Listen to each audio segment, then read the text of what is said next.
Tara na. So mga kasiman, good morning. Andito na naman tayo sa Malatanog Falls, no? Ayan.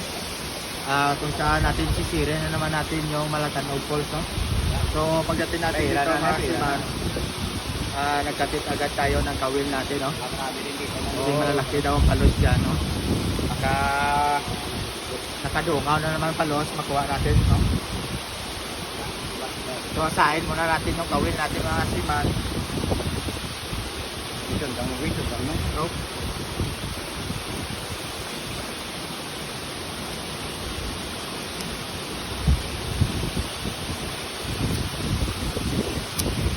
Alam nyo ba na napakalaki mga palos na kukuha namin dito mga kasiman, no? So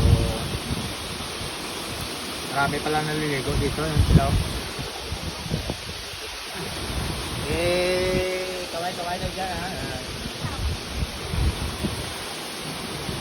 So abangan nyo mga siman kung may makuha tayo mamaya ang palos dito mga siman, ha?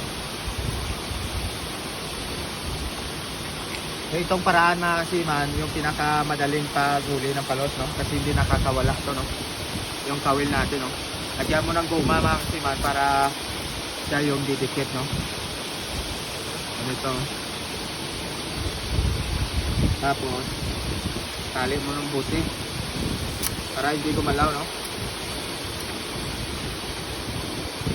Piliin mo mga kasiman yung pag nakawil mo yung palos, yung mapuputol dito, no?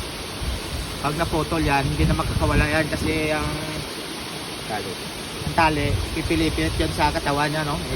Pipilipit, mawawala siya ng piyersa, no? Kaya nangingina siya, no?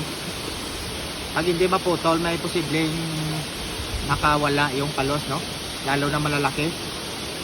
May tendency na kaya niyang kaya niyang magbaka. Kaya niyang isugal ang buhay niya para makawala lang siya, no? makaligtas lang siya. Tupi. Kaya niyang tuwirin yung kawil natin mga kasiman. Ayan, no? So kita nyo, hindi na makawala yan, no? Magtira nyo ganito mga kasiman, no? Wag. So yan mga kasiman, abangan nyo mamaya kung may makuha tayo.